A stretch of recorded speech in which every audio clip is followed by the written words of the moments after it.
and that'll work out okay, I think. Hello, everybody. This is Real Men Talk Shit, and goddamn, I'm shitting my pants right now. We have one of the biggest stars that we've had on this show. We got Justin back with us again this week. What's up? And we do have two sponsors. We are sponsored this week by KT Tape. I use KT Tape every single day. I guess I'm lying right now because I don't have any on. I took a shower right before the show and had to take it off. But that is the only way I'm able to live my life. After having neck surgery, I need something to hold my neck together so that way I can sit still and bob my head because I'm a New Yorker and continue to talk with my hands in my face. And we are also sponsored by Loot Crate. There will be a link down in the description to Loot Crate. You receive $4 to $5 off every single crate. If you're a nerd, like nerd culture, whether that's Pokemon, video games, or anything like that, make sure to click that link down below as well. We have one of the coolest guests. I haven't told my son yet, but I'm sure he's going to go crazy when I tell him the person who designed and owned Brian's car is sitting on my podcast right now. We have Craig Lieberman from Fast and Furious and a few other things. Why don't you tell us about yourself? Well, I like long walks on the beach. Chocolates. No, okay. So I am actually a New Yorker too. I was born on the island, and I had family on the island. They've all passed now, but I spent some time in New York in my early days. So, my last name does not reflect this, but I am Italian.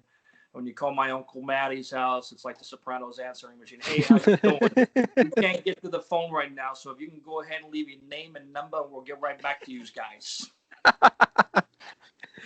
That's awesome. You're much more of a New Yorker than I am. I'm from upstate, so. All right. Well, it's nice upstate, as you know, of course. But I'm a car guy. Way back, I was tinkering on cars. As soon as I realized that a skateboard wasn't going to get me a girlfriend, I started getting into cars. So like a typical kid, I had a picture of a Countach and a 959 on my wall, and I was starting to tinker with cars when I was about 14, 15.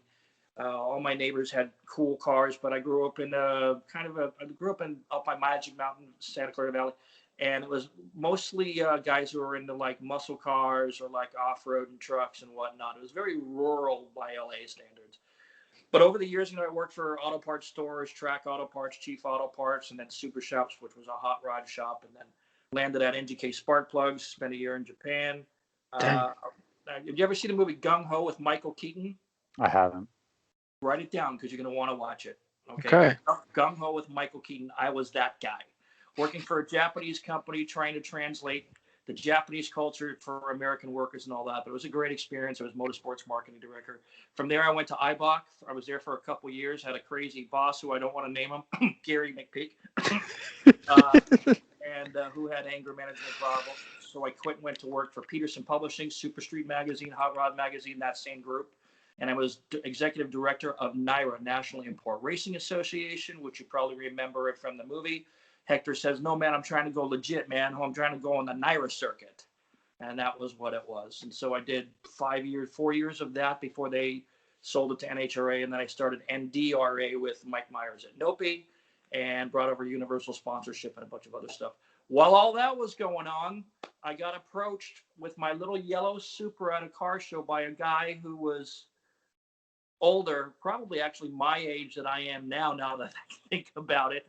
And he came up and started talking to me. Hey, we're working on this little movie called Red Line, and we want to talk to you. Can I talk to you about your car? Asked me a bunch of questions, and then came to my office, and he said, let's go to lunch. Hands me a script, puts a $100 bill on it, and he says, read this, get back to me, and give me your input. So I go to a race that weekend. I read the thing on an airplane. I'm literally laughing on the airplane. I'm like, what in the fuck is this shit? The cars are all wrong. What's this dialogue? And apparently somebody thinks nitrous oxide is a rocket engine in this, as evidenced by this script. So, well, it shows that in Too Fast, Too Furious. What's that? It all of a sudden puts you to 200 miles an hour as soon as you press the button. Ejection seat, yeah. So anyway, so I get back and I call him up, and he says, hey, can you come up to Universal and bring your little yellow rice rocket? So I drive up to Universal, and I go to the side lot, the back lot, and I pull up, and there's this guard booth, and I get up there. Very stoic-looking, buff, black, older guy. It looks like the guy who's like killed people with the spoon out of his canteen kit, right? And so he goes, I said, my name is Craig Lieberman. I'm here to see David Martyr. He says, hang on a second. And he goes, grabs the phone, calls somebody, takes about 10 seconds. He's here. Okay. And then he hangs up and he goes, just wait a minute. And then there's one of those little golf carts pulled over with a little blue siren on the top. And the guy says, follow him and don't deviate. Just follow him. So they pull me over to the commissary, which is the restaurant that's on set on the back lot for Universal. There's actually studios at Universal Studios, believe it or not. They actually film there, right? So the studio, when people are working on the sound stages, they go to the restaurant, the commissary, because it's on the property. So they cordon my car off, and he says, just wait here. And then about not even 5 minutes later, about 25 people come downstairs from their office, one of the office buildings here. Vin Diesel, Paul Walker, Rob Cohen, Creighton Bellinger, one of the script writers, Valdemar Kalinowski, this whole posse. Rob Cohen, the director, Neil Moritz, the executive producer. I'm like, what the fuck is going on? And so they asked me to pop the hood and pop the trunk. There's footage of this stuff that they did on the behind-the-scenes stuff. And they're walking around the car, and then Rob Cohen, the director, says, why don't you take me for a ride in this jalopy? I said, okay. So I had the Targa top off. The car was yellow at the time. If you've ever been to Universal Studios, you know that the freeway right next to it is very congested. But I went the opposite way. I went 101 north in the middle of the morning, and everybody was going south. So I had just put my big single turbo on, right? So, come out of make the right turn again on the on-ramp, grab it, second gear, start to roll on. The boost starts to come on, roll into third gear, and then I just fucking nail it. Grab fourth gear, and Rob leans over and he goes, is that the NOS? I said, no, that's the turbo. That's and hilarious. I come back, I park the car, and people are asking me questions from every part of the car, under the hood and the interior. Why do you have TVs in the car? Why do you have a TV in the trunk? That's for my ex-wife. I'm not sure she right. Stuff like that. But they basically asked me a bunch of questions, brought me upstairs to the office, and we were talking about the script, and I started to actually, let me see, I got a copy of it right here. I'll get to that in a minute, but I said, well, it's clear that you guys have done some research, but you have the food chain of cars kind of in the reverse order. They wanted a 3000 GT to start, and then it was going to be a Mitsubishi Eclipse, and I said, you're missing a whole bunch of really good cars here. And so we had that discussion. And he said, okay, you're hired. I said, hired for what? I have a job. You're now our technical advisor. I had no fucking idea what a technical advisor was. I mean, they just throw titles. That's all they do. Just throw words together, and hopefully somebody understands what they're talking about. Apparently, the key word, the operative word in that phrase is advisor. You give advice. They are under no obligation to take that advice. What did I know? I was just a newbie. And so that's how it got started. And how old were you then? Sorry? How old were you then? I was probably, let me do the math. Let's see, the year was 2000. I was just in my 30s. Okay. Just in my 30s. That's crazy. I know. How long did it take you to build that car? Well, I got the car within 3 days. I had the body kit in hand, and it was off to the paint shop. So that got done. The day I got it back from the paint shop, which was 4 weeks later, it went over to Gretty for the front mount and a bunch of goodies, gauges and all that kind of stuff. Stillen did the brakes. So probably, and then the stereo was gone for 5 weeks because I designed it myself, and then Dwayne from Audio Options fixed my shitty design, and he said, no, here's what you really need to do, because I wanted the Targa top to fit in the back. You got to remember, this was a different time. I mean, early 2000, you've seen pictures, I'm sure. Back then, it was cars that were, they had decals on them. The more brand logos you wore, the faster your car was. Nitrous was just coming on, and I just wanted to kind of one up it. Had to have spinners from AutoZone. What's that? Had to have spinners from AutoZone. I like the little Buick fender vents you get from AutoZone. Yeah. Or the sticker hood. The sticker hood vent that every Honda Civic had to have, just to add that 5 extra horsepower, because you stuck a sticker. Yeah.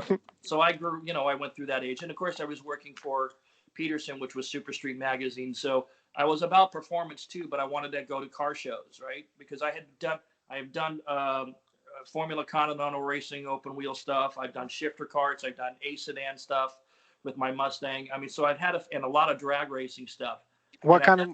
What year Mustang? You said Mustang, so I'm gonna stop you right there. What part of New Jersey are you from? I'm from Georgia.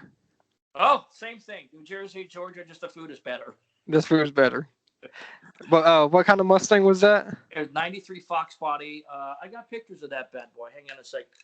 It had one of them there Vortex supercharged S-trim cog drive bad boys. I have a lot of friends from that part of the world. It's like sitting down with your grandpa. He's got a picture for everything. Oh, yeah. And they're in photo albums. Oh, man, that is awesome. That is awesome. So that was my domestic car days. I have a 1990 Fox body. There you go. Still one of my favorite cars, and a car that I would recommend to young people who are just learning how to play with cars, modify cars, and all that kind of stuff. It was a great car. 3 different motors in that car, eventually ending up with a 347. Oh, man. That car is beautiful. So you kept Ford motors in there? Yeah, 347 stroker. Yeah. And then it went to, the bigger blower and the big fuel system and all that kind of stuff. Well, at least you didn't put an LS in it. No, that's before that became a thing. I think they were still on LTs back then. Yeah. So, no, there was no LS negative. That's so good. if you ended up staying on for the Fast and Furious 3, which kind of screwed up the entire story, were you going to end up starting to look into more circuit racing with being part of NYRA and drag racing with your Mustang that you're showing off? Were you going to start diving into other car cultures, or what were you going to try and push them towards? With the movies? Well, my role as a technical advisor really was give them advice on not so much the story, but the cars, the parts, and all that. So, like example, Fast and Furious 1, I was there because I worked for NYRA, and I knew all the marketing directors of all these companies in the U.S. who would be in a position to provide parts for the movie. We were on first name basis. They needed the connections. They needed that Rolodex. Because remember, back in 2000, Redline was nothing. It wasn't even, in Fast and Furious, the name hadn't even been used yet. So they needed those connections. So the first movie, that's what they had me on there for. And then overseeing the build of the cars, getting all the parts in, and showing the art team and the producers and directors the options of what we could use and can get given our very limited budget. Because I know you think because it's a Hollywood production, it's got a shit ton of money, but that's not the case. I think the total picture car budget for everything was $1 million. It includes buying the cars, fixing the cars, modifying the cars, gasoline, repairs, oil, brake pads, all that stuff, transporting the cars back and forth to and from set, all that, spare batteries, spare fan belts, all that kind of stuff. $1 million total. That is a tiny, tiny, tiny budget. Okay. Sorry, go ahead. I was just gonna say, how many cars did you have on that budget? I gotta look. It was about 50 something. Oh my Were all goodness! the off-screen cars and like the 5-second cars on the drag strip and stuff like that all cars that you had to pay for as well, or were those people looking for promo? Good question. So only I'll say, for all the actors, we had a Hero 1 car, which is the shiny, pretty one. Everything works. Every one of those cars was rented from a private owner like me. Like the Eclipse belonged to John Lapid. The Jetta belonged to Scotty Centra, who was the marketing director at Wings West back in the day, which was a body kit company. The 240SX belonged to a girl by the name of June She. Do I have that right? No, it's the other way around. She had me as Integra. Letty's Eclipse belonged to Helen Jasmine Cho. All these cars were privately owned. So for most of those cars, we built replicas. You'd have a backup to the Hero car, and you'd have 2 stunt cars. So for each one car that we had a total of, actually had 4. Oh, man. But all the background cars we basically hired people to show up with their cars on set. The 4-way drag race at the beginning of the movie, those were all kids that we hired to come out there for a couple of nights and paid them like $150 a night. And so they used their actual cars. Race Wars, same thing, 500 people with 500 cars for 5 days out in the desert. And you got to remember, finding these people was no easy job. There was no Instagram. There was no Snapchat. There was no YouTube. There was no Facebook. We had something called MySpace. Oh, I miss MySpace. I miss being able to change my background and making my thing look pretty and making it scream at you. Let the bodies hit the floor as soon as you click on my picture. greatest day of my life is getting that carbon fiber background for my MySpace page. That was the greatest day of my life up until that point. Be that as it may. My mom and everybody would come to me for setting up their MySpace because they were too lazy to learn HTML. And I was the only one that was at least understanding enough to be able to figure it out. Good old times. Good time. So for Too Fast, Too Furious, but so once I was done with Fast and Furious 1, I was doing marketing for them. The marketing department hired me. The event department hired me to travel with Paul Walker to go to different shows my goodness. up and down the West Coast. I remember standing at a place in Cow Palace outside of San Francisco, and there was an autograph line. We had an R34 GTR there sitting there, and there was a line for autographs. And as I'm walking past the line, some guy says, "Who the fuck is this guy?" Paul Walker. Why am I in line for an autograph for this guy? I don't even know who the fuck this guy is. Well, he's in a big movie coming out next month. What's the movie called? Fast and Furious. Never heard of it. Fuck you doing in line? Sheeple. He just heard that somebody was going to sign something. He just wanted to hop in on. I swear there's so many people that do that. There's so yeah. many people who do that. Yep. So then I'm doing that, working for multiple different departments, licensing and merchandise, promotions, global theater release in Japan and in England. I went to both of those. And then by the time we were in sound editing, recording all the sound cars, I was up at the runway, running my cars up and down the runway with a bunch of other people who had cars that we were going to use the soundtracks for. I got pictures of that too. Oh, that's awesome. That's literally, so cool. They said, we want you to get a bunch of cars together, Craig. And we want you to go up to the runway up in Agua Dulce Airport, and you're just going to be driving up and down the runway at a leisurely pace. It's not going to be anything crazy, but you have some fun. How much is it pay? $500 a day. How many cars do you need? That's right. So they tractored some up there. Where is that? That's the premiere. So I have this in chronological order. That's awesome. I would kill to just sit there and look at those books and see all the pictures. That's so crazy. Yeah. The hell is it? Did I put it in a different album? Meanwhile, he's got 4 sitting there. Mm-hmm. I literally do have 4 sitting here, yeah. Damn, I'm good. So while we're sitting here looking at pictures and sitting here having a good old time, you've probably driven some of the cars that most people in this world have sat there dreaming about and wishing they had. Which one of those movie cars didn't live up to expectation, and which one was your favorite to drive? That wasn't yours, because you're going to tell me the Supra or the Skyline, and we'll have those stories in a minute. Yeah, well, here's the thing. Movie cars, there's an illusion, I think, with a lot of people that movie cars are actually what they are portrayed to be on camera. The simple fact of the matter is that's not true. Like for the Supra, they would shoot the pictures of the interior of a hero car if it was all done up. But if you went to look at a Batmobile and you open the cockpit on the Batmobile and look at it, there's going to be one car that's got the fancy gauges and all that, but the rest of them are hunks of shit. So as far as driving cars, they got better in the later movies because they were basically built as stunt cars, right? Yeah. So they didn't have to have crazy audio, video interior. Most of them just had sheet metal interiors. This is what makes the cars in the first 2 movies very special, because the first movie in particular, every one of the main cars was fully modified. It had engine mods, it had interior mods, it had stereo, nice wheels, nice paint, nice body kits, and all that. So those cars were truly special. If you look into part 2, it's not the same because we reused most of the cars from part 1 and repainted them for part 2, but we only reused the stunt cars. So those were nothing really special, with few exceptions. The Evos were very nice because we got them brand new from Mitsubishi. Those were great cars. The Vipers we got those brand new from Ford. I mean, from Dodge. Dodge. In 2000. For Too Fast, Too Furious, and those were great because they were brand new cars. Yeah. As far as cars I hated to drive, Tyrese's Eclipse Spider was a vile pile of excrement.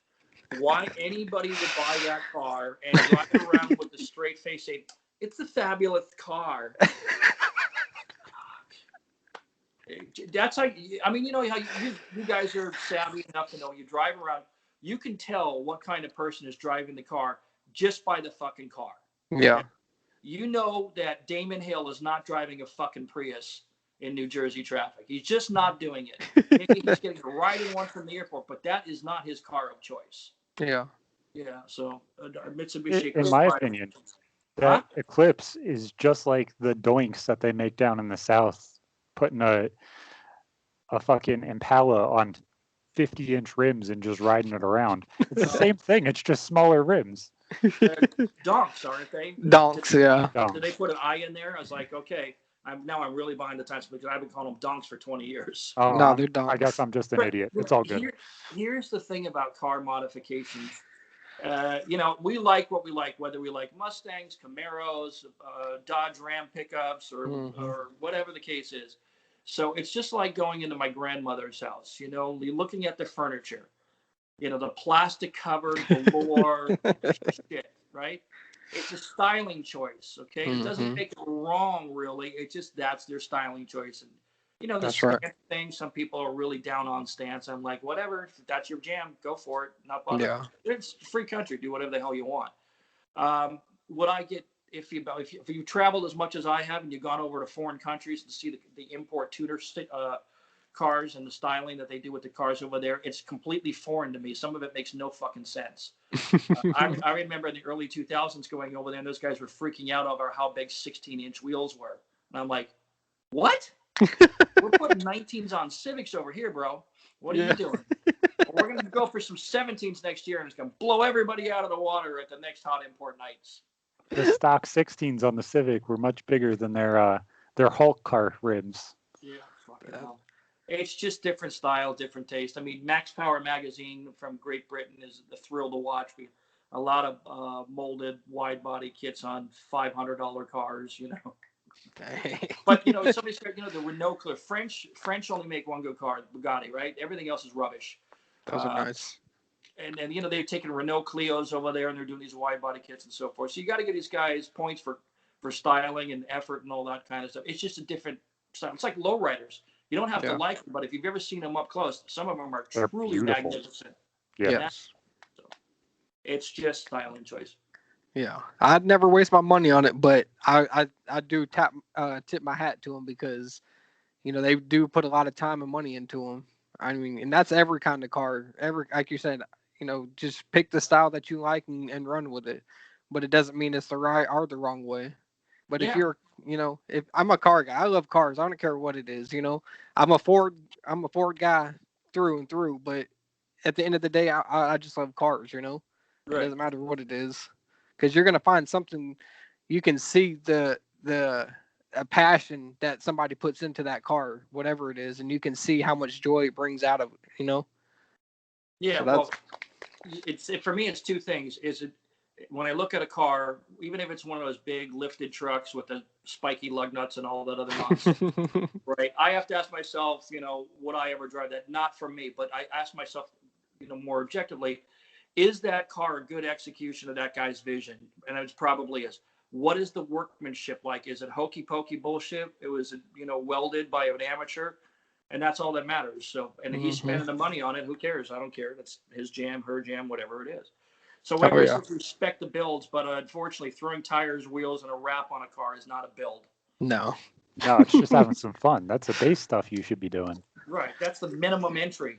That's Pimp My Ride back in the early 2000s. Speaking of Pimp My Ride. That, man. Pimp My Ride. I had this insane thought, and I was surprised that it didn't happen, probably because you were on the team, Craig. I'm surprised that they didn't have overlap with Pimp My Ride, Unique Whips, and all those startup companies that had TV shows at that time, around the time when Tokyo Drift came out, where they were kind of intersplicing cars and trying to actually show off what you could do with them. I'm surprised that Fast and Furious never went that way of having the crossover with the TV shows and stuff like that. That's actually a really good question. It's because each one of those are properties that are owned by studios and conglomerates and corporations and entities that are not connected to NBC Universal in any way, shape, or form. Universal, like most studios, is not going to share ownership of any property, right? They just don't have to. If they've created it, they're not going to do it. They've tried to do a TV series a couple of times and never got very far. I tried to do one with Lionsgate that was kind of built around the Fast and Furious lifestyle. There are plenty of other shows that were like that failed over the years, and even Pimp My Ride eventually failed. if you go back to YouTube and watch the behind the scenes stuff of what went on with Pimp My Ride, the guy Ryan Friedlinghouse is actually a very talented guy. He started off at a little shop 4 miles from where I sit here in Laguna Hills, California. Then he went up to El Segundo next to the airport, Inglewood, whatever that is, next to the airport.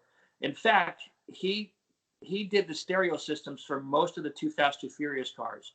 So I literally brought him sketches. He did the one in my R34 GTR for Too Fast, Too Furious. I brought him sketches, and he built an exactly the sketch for all of those cars, and 4 of each, I might add. So, so he's, and then they went out there. And then when you get in a contract with the network that was doing Pimp My Ride, you're stuck. You got to ride it out. You're committed. You get sued if you don't do it. I can tell you this. I'm pretty sure that Ryan hated every fucking thing that they built.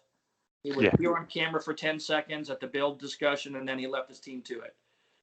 So hopefully those guys were that Dodge Caravan. Have you seen the pictures of that?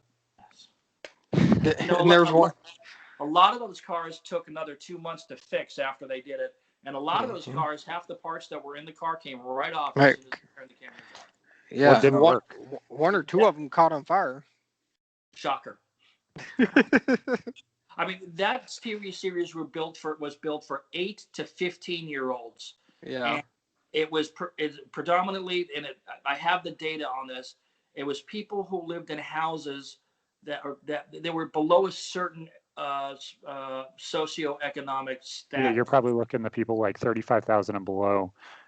The kids of those people are going to be looking to have more extreme cars so that way they could show off and kind of feel like they're a little bit higher than what they actually are socioeconomically. Generally referring to, or specifically referring to, annual household income, how much the whole family made. So these people were on the lower end of that scale. So they were what we call dreamers. It's just like I was a dreamer when I had a picture of a Porsche 959 on my wall.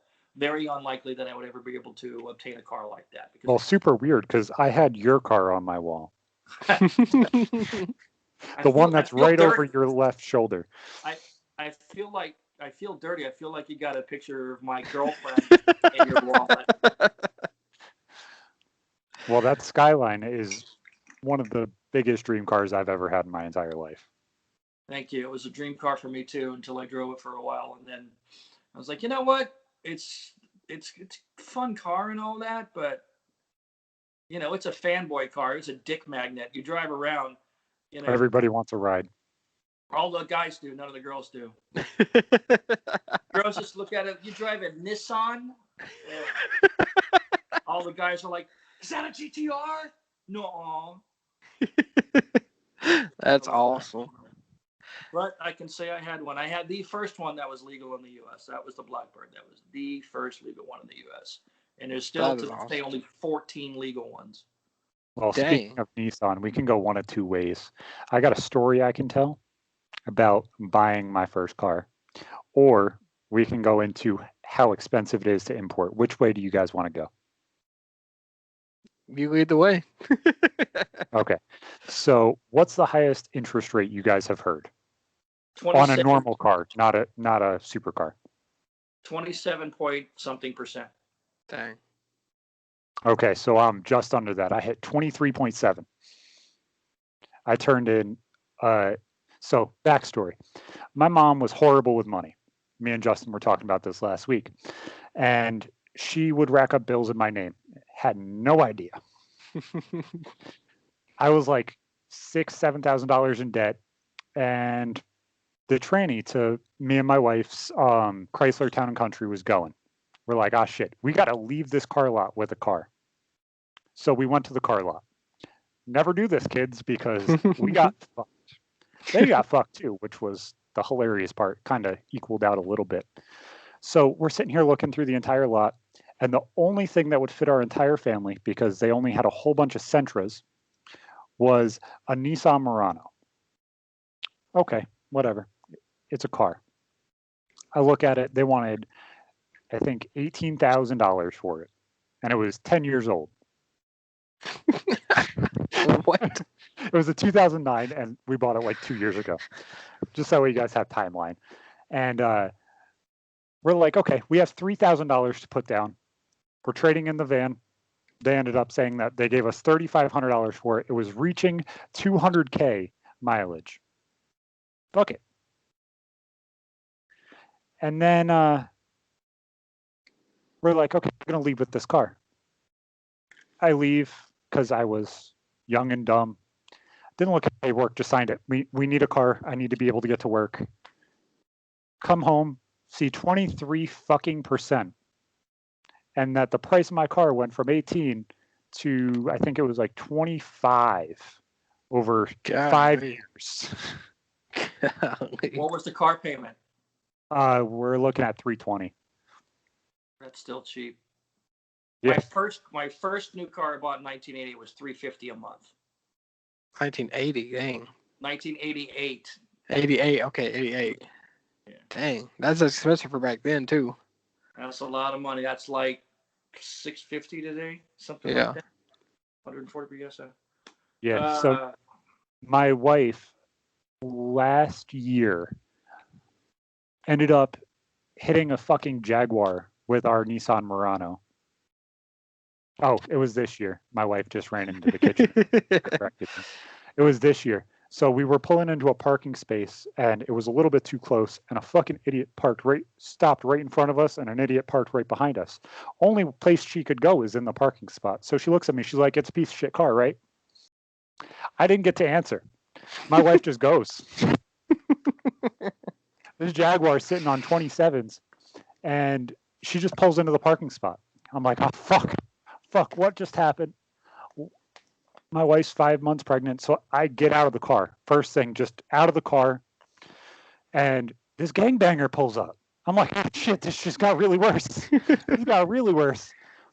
And he's sitting there with his hands in his pants. I'm like, what the hell's going on right now? Like, I apologize. My wife hit your car. It doesn't look like anything's done. You might have a scratch.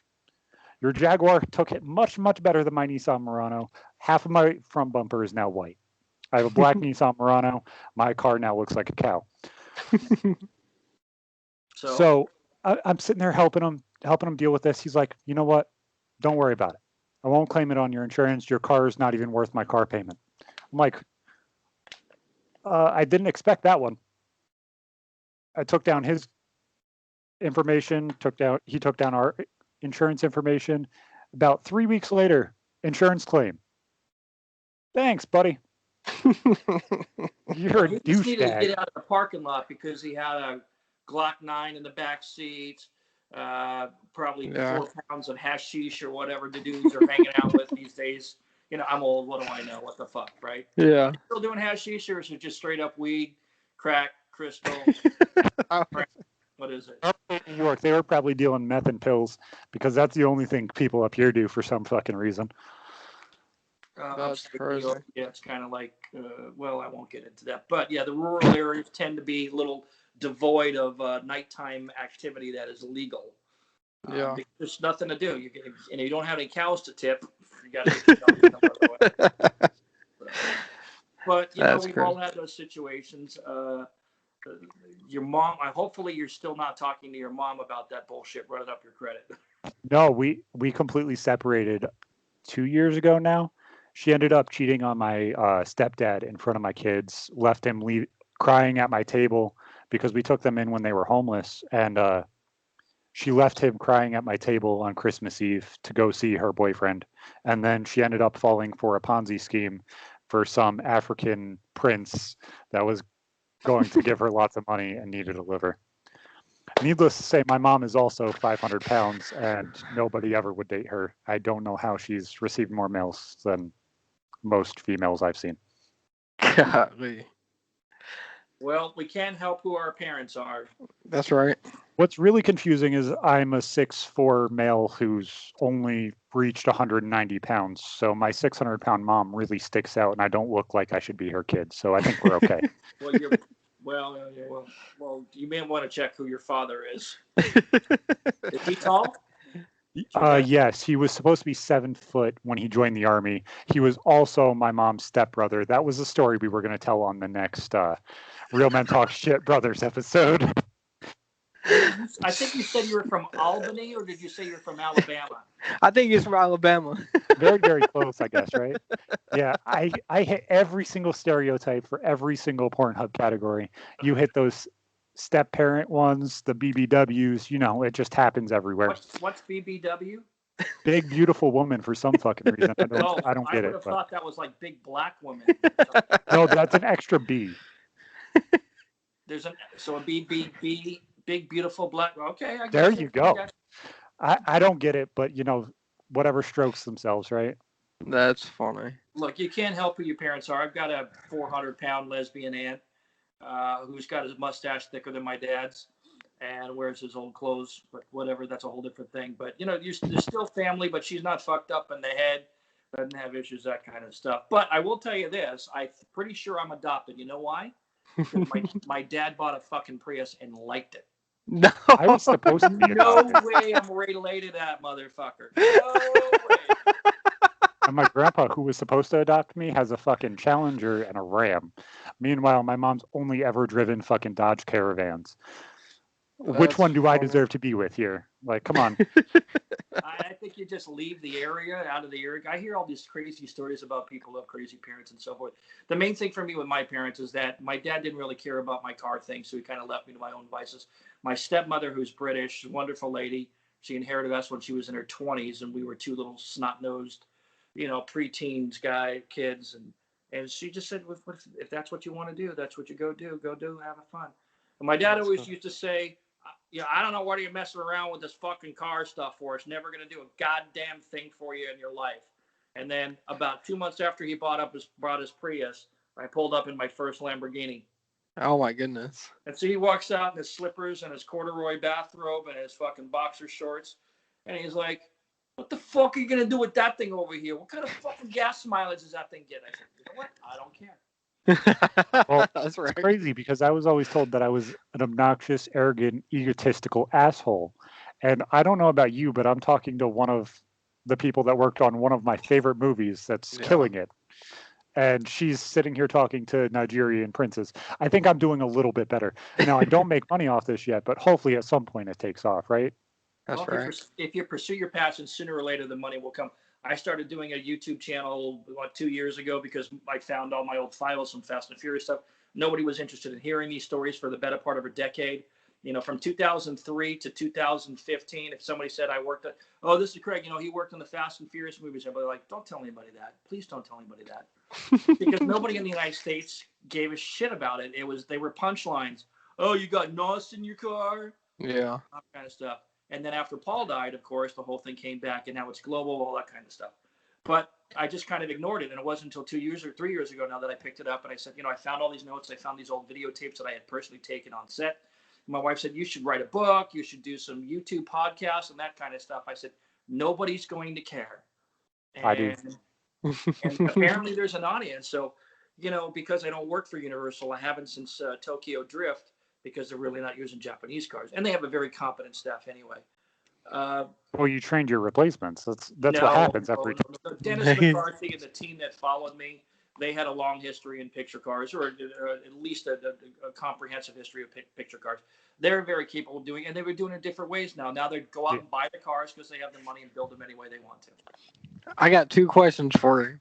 How was it being friends with Paul Walker, working with him and just hanging out with him, like you said, you know, going to the booth to sign autographs and like just doing everyday stuff like away from the set? Like, how was that being around him? That's a good question. I mean, I'm sure we all have friends that we like to joke around with. I mean, you know, we all got our little posse. We make, you know, obscene jokes and all that kind of bullshit, and we bag on each other and all that kind of stuff. I wasn't that kind of that close of a friend to Paul where we ever got into those discussions. There's a lot of things I respected about him. He wasn't, as a Hollywood star, an up-and-coming star, he wasn't one of those guys talking about how many supermodels he's going to be banging and all that. I never heard him talk about a woman disparagingly. Never. I know about his baby's mama, who's from Hawaii. I actually met Meadow when she was about 2. She met us up at one of the stops. I can't remember if it was a San Diego or up in San Francisco or Seattle, whatever. But she was a baby, just a little baby. We all had breakfast together.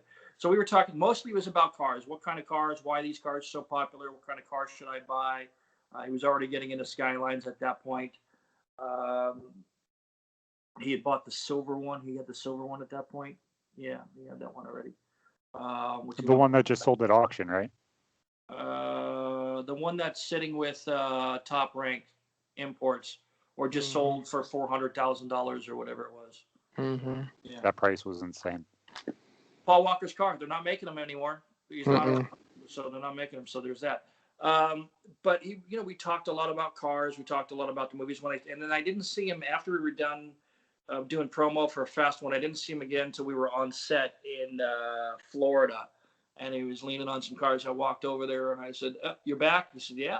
Apparently they think I'm an actor. They're going to keep paying me, so I'm coming back.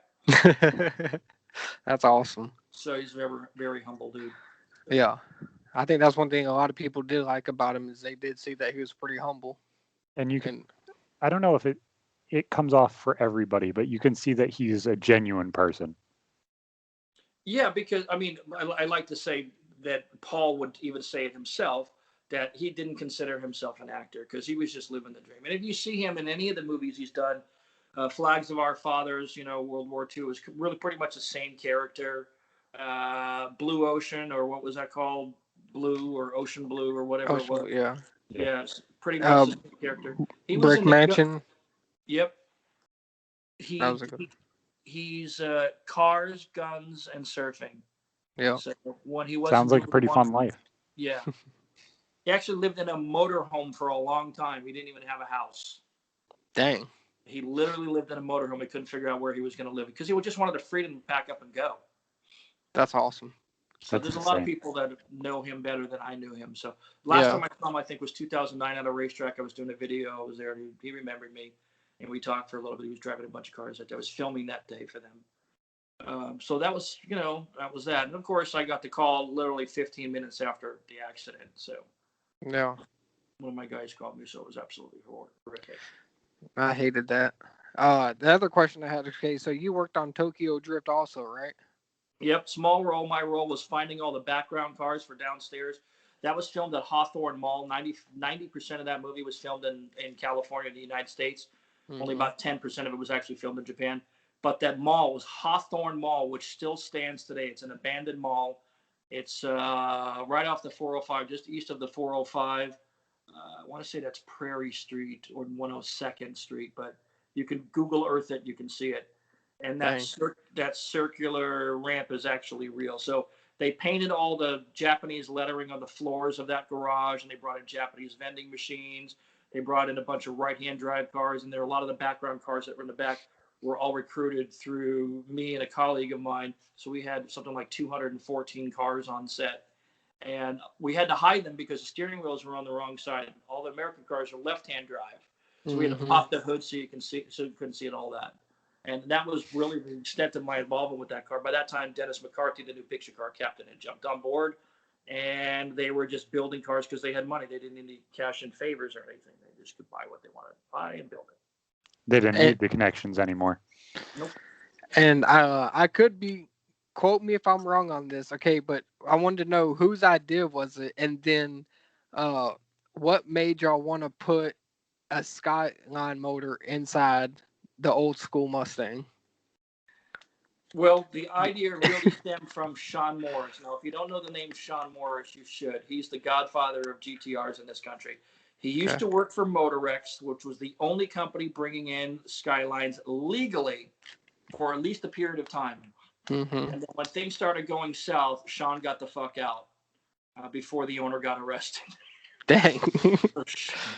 Sean now runs Top Rank Imports and importavehicle.com and Rent JDM out there in Las Vegas, right? So he's a part owner in each of those enterprises. So there was a guy by the name of John Weiser, who's one of the picture car coordinators. And they had these Mustangs that they were going to use. And Sean went over there and they had a discussion about putting these motors in his cars. Now, apparently Toshi Hayami, which was the technical advisor, had determined that they were going to use a Japanese motor in the Mustang. And the reason being is because it would be very hard to find a Ford small block in Japan, as the storyline would go, right? So let's just say fucking take an RB26 or an RB25, either one, whatever, and do that. And so they were originally trying to put 5 speeds in there. And then Sean went over there and said, oh, no. We're not going to do it. Here's what we're going to do. We're going to put the turbo up front, up top, so we can clear the shock towers, because you know how the old Mustangs are. The shock towers come in really far. Mm-hmm. And so they just did a crazy build. And it was, the turbo was just on spring pressure, right? Just keep it lowest boost setting they could, because they knew the stunt guys were going to thrash the shit out of it. Yeah. So we knew that, or they knew that was going to piss some people off, because Ford guys are going to be going, what tarnation is going on over these goddamn motherfucking Japanese people over there? God damn these bastards. Oh, the Ford God, purists were so mad. With my fucking belt buckle. Nobody understood that it was the coming together of two cultures and kind of telling a story. And I get it, purists. I mean, there's an argument to be made. We take the perfect '67 Mustang, which it wasn't. It was a junkyard car, and you're ruining it by putting a Japanese motor in it. That car was sitting in a fucking junkyard. Okay, that's not. They didn't strip a brand new GT500 with 400 miles on the clock. That's not the way it works. Nobody does that. Yeah. So. That I've had that question in my head since that movie came out, and I know a lot of Ford guys have, but I was just like, I could not believe that, and I was like, I hope that, like you said, I hope that wasn't a nice car, and they just made it look like that. Like, in great respect, or great acknowledgement of the efforts of the picture car guys, virtually all of them, you start with junkyard cars. The Yanko Camaro in Too Fast and Furious, junkyard car. That 426 Hemi Challenger, junkyard car. I have pictures of them raw, like literally bare shells, sanded, surface rust, all that kind of stuff. A lot of them had to have clips welded on, all that kind of stuff. No picture car guy in his right mind would go out and buy a brand new 426 Hemi to put it in the movie, unless it was just pull up and stop. And then what he would do is buy it out of his own pocket, personally, rent it to Universal for $1,500 a day, and then keep the fucking car and then sell it, saying, Paul Walker drove this in Fast and Furious 37, so now it's worth $200,000. Picture car guys like Dennis McCarthy are not stupid. Literally, a lot of times, like on Too Fast and Furious, we were supposed to have 4 AC Cobras, Shelby Cobras. Mm-hmm. So I think we bought 3 now that I think of it, 3 or 4. And we bought them. We had them in the work. I have literally video that I personally took of 4 cars sitting on jack stand. Ted Mosher actually bought the cars himself out of his own fucking pocket. Dang. Ted, at the last minute, Universal said, nope, we're not going to use them. Get rid of them. Ted's go, oh, damn, what am I going to do? So he rented them out to Charlie's Angels Full Throttle, and they were seeing the LA River Cycle. Those are the blue Cobras that were supposed to be in Too Fast and Furious. And then he sold them after that and got all of his money back and then some. Dang. So something popped up in my marketplace recently, and I was like, you know what? I wonder if this is like an investment opportunity. I sent it to both of you guys today. I was trying to bring it up on my phone, but it's not loading correctly. There is a Mitsubishi Eclipse that is styled like the Fast and Furious Mitsubishi Eclipse. What was your take on this? So you're talking about the Brooklyn auto sales car? Yes. Well, first off, that car in many ways is, and I didn't have a chance to look at the ad details. I don't even know, does that car have the 420A, or does it have a 4G63, or what does he have? I'm trying to get it to open. It's screwing up the link. You have a computer? I have a computer, but I'm recording on it. Okay, so. What about Justin? Maybe you can. There it is. So what motor is in it? Do you have any idea? It doesn't have a 4-cylinder 2-liter, and it's got 45,000 miles on it. Okay, well, that's the one with the gray painted dash, the silver painted dash, and all that. Yep. So he's got quite a few correct parts or near correct parts. The gas door, the gas cap, the wheels look correct. I can't tell the size. I only looked at it for a few minutes before this podcast. But the dash is all sanded and painted. Yeah, those look big on there. The tires are wrong. They also don't look white. Well, they're silver.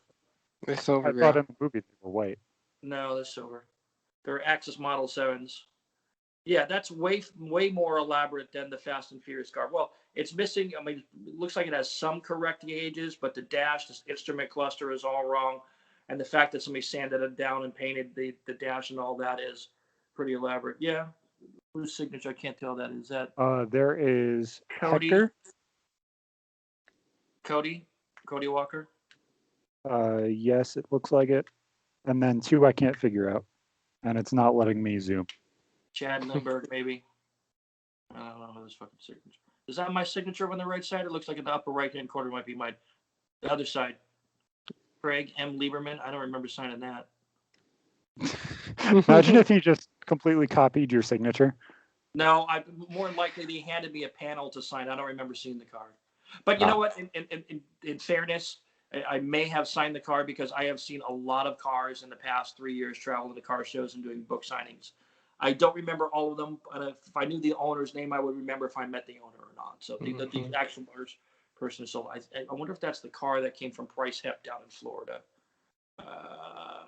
There's so many Eclipse replicas. It's probably the most copied car on from Fast and Furious. So you don't think that's a hero or I can guarantee it's not. I can guarantee it's not. We know where all those cars are. I have the VIN list, the vehicle identification number list of all the cars from Fast and Furious 1. We know where all the Eclipses are. That is definitely not a movie car. And if it was a movie car, that car would be $140,000. Yeah. Especially with all the right paperwork and. Yep. Yeah. Shit, even a verification of the VIN, that's not a movie car. They would say actual screen used car, actual movie car, driven by Paul Walker, yada, yada, yada. No, that's not in the ads. Yeah, the template of the name is, I believe, Real Fast and Furious Mitsubishi Eclipse. Let's see exactly what it is. Well, they misspelled the word fake. 1999 Mitsubishi RS Fast and Furious. That's the wrong year for starters, because all those cars were 95, 96. I have the fucking VIN lists. Yeah. I have the whole list. I was there when the cars came in, when they got painted, when the parts got screwed onto the cars, when the cars left, when the cars came back. I touched every one of those cars personally. So, and the mechanics who worked on those cars were fucking amazing. Yeah. Because they were old white guys, they were probably in their 30s or 40s, white guys who like muscle cars like most of us old guys. And they were just, what the fuck are we doing with all these Japanese cars? Why can't we work on Mustangs and Camaros? Not that kind of movie sports. I'm pretty sure at least the top two guys there fucking hated me because they felt like I just putting on ricey parts for these cars because that's what it was. It was a movie about rice. Yeah. They should have served rice and sushi in the movie theaters when that movie came out. That's. So I got two last questions to close this up.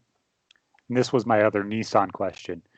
With you having the first Skyline R34 that was in the States, I've seen a lot of videos of people showing warehouses complete, not R34s or GTRs, but Skylines themselves of that same generation. Is it worth it to import those cars compared to what you would get here? And how expensive is it really? Because I feel like there's a lot of hidden prices. Okay, so to import a car, depending on the car and depending on what state you're bringing it into, the import and transportation fees are going to be about $10,000 to $20,000. It just depends on the car. Okay, if these guys are storing like importavehicle.com, they will. If you buy one of their cars, you don't have to even pay for it. You can make payments on the car, you can finance the car, and all that, and you can keep it stored in Japan until the 25-year rule is up. A lot of people don't understand the difference between gray market and black market cars. If there's an R34, if there's a car here that somebody's driving around with a Texas license plate and it's less than 25 years old and it's not on show and display, that car is black market. It's bootleg. It's contraband. It's not legal. I don't care what anybody tells you. It's not fucking legal. If you're going to store a car over there until the 25-year rule is over, then that's a great idea. Because, you're paying a nominal amount per month for rent for a car parking spot in Japan. As long as you're doing it with a reputable company, you should be okay. And then when it's time, you bring it over. But there are some things, like if you bring an R34 over to the United States and California, you can't fuck with the emissions equipment. So let's say you wait to 2024 and you're going to buy an R34 GTR. By then, they will all be six figures unless they're roaches. And then you're going to spend $15,000 or so to get it over here. And you can't fuck with it. It's got to go through an emissions certification for that year, blah, blah, blah, blah, blah, blah. And if it doesn't pass, it's screwed. Yeah. All that kind of stuff. I would import through Sean, and I'm not just saying this because he's a friend. He's a friend because we were business associates for a long time first, and we became friends. It was not the other way around. So if you want to do it, when you say that, every time somebody says, "Is it worth it?" I cringe. Yeah. Okay. It's like a hooker. Okay. I'm sure you could walk the boulevard in Vegas and find one for $40. Okay. But I'm sure you could go on to some website and book an escort that's $400. Now, theoretically, they're both providing the same service.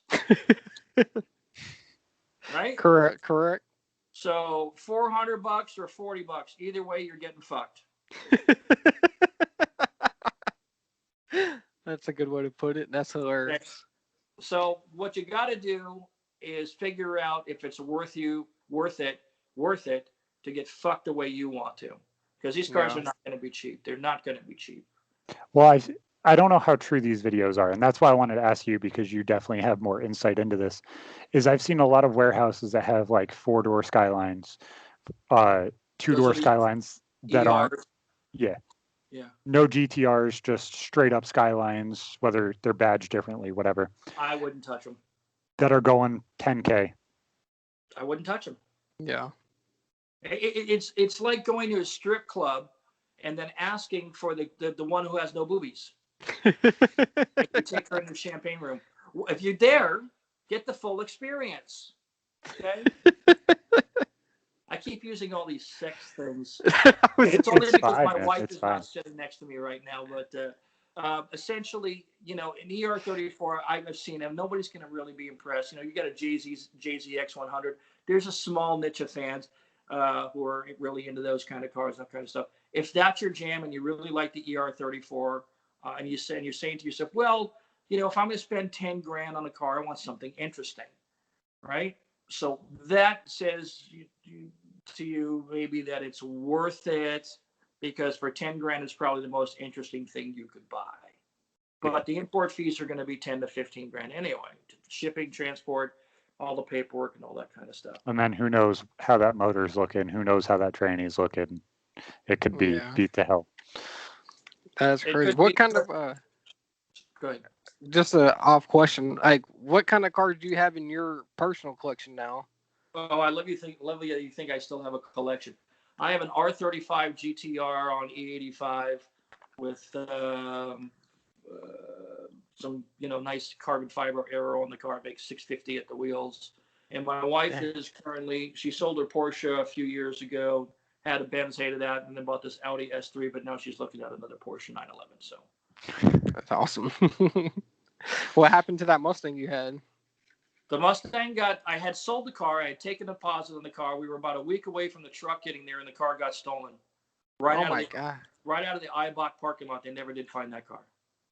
Oh my God. I hate that, man. All right. Insurance paid out most of it. I was out the deposit that the guy had given me, but it was no big deal. I got paid out most of it. Yeah. Fortunately, I had receipts for all that stuff, for everything I went in the car, so I got cashed out pretty well. I mean, not near what I paid for all this stuff and all the work and everything, but it was a Mustang, for fuck's sake. They were $23,000 new, and I think I got $27,000 out of that car. Dang, so you can't beat that. Yeah, but I had it sold for 30, so it was in a lot of magazines and so forth. So yeah. But my R35 out of the 40 plus cars I've owned in my life has been the best car I've ever owned. Been through 2 Diablos, 996 Turbo, 2 Supras, M3, SL600. I've just been through a shit ton of cars. That's awesome. The R35 is the one I've kept the longest. So I think 5 years now to 2015. Dang it, So, that's awesome. If you had to build a hero car for the new Fast and Furious movie where they're going to space, what would you build? Well, the space thing, oh man. I don't think it's going to be like Moonraker where they're having laser battles in space or anything like that. I think like that stealth plane is going to pick up a car and accidentally take it into orbit around, up into the stratosphere and then come back down. But if I was going to build a car for, God, it's getting really hard now because they've used everything good. Hyken Hypersport or Lycan Hypersport, I can't even say that. Lycan Hypersport. I mean, where do you go from that? Bugattis, what's left? Yeah. You have to go weird and you have to go interesting. They've already done that in Fast 8, where torpedoes are driving on top of the ice. Yeah. Oh, you mean you don't hop out of your Lamborghini that's bright orange and all-wheel drive and turn a torpedo? Come on. That sounds like a daily experience. It's basically their James Bond movies now, and you only go to watch them for the cool cars. What kind of expensive car are they going to blow up today? I mean, that's the way I look at it. I mean, let's be honest. Most of the James Bond movies from the late 1980s until recently with Daniel Craig have been utter rubbish. Yeah. They're just really bad. And then Daniel Craig, they brought some realism to a couple of them. The one where he was getting his balls smacked underneath a chair. That was Yes, horrifying. that was horrifying. Horrifying. I hate that scene. But the Bond franchise has always been like Top Gear. It's just a giant commercial for British shitty cars that no longer exist. You mean you don't want an Aston Martin? No, I would like an Aston Martin if I'm picking up a hot date and taking her over to Pelican Hill and parking in valet. That's the perfect car. Perfect car for it. And I actually do love Aston Martins, and I do love Jags. I wouldn't own a Jag, but I do love Aston. You got to be careful. My wife will hit the shit out of it. With a Jaguar? Yeah. As long as all four of my spinners still spin, bro. Oh, they weren't even spinners. They were like 27-inch steel wheels. It made no fucking sense. 27. Okay. Well, And it was bright baby blue. That's hilarious. I never understand that. If you're actually rolling dirty while you're driving a conspicuous car, you should be driving a black Prius. Yeah. He owns a car lot that's right down the road from where she hit it. That doesn't even have a building where you can do the deals for the car lot, and it has like 3 Civics on it, and that's the only thing.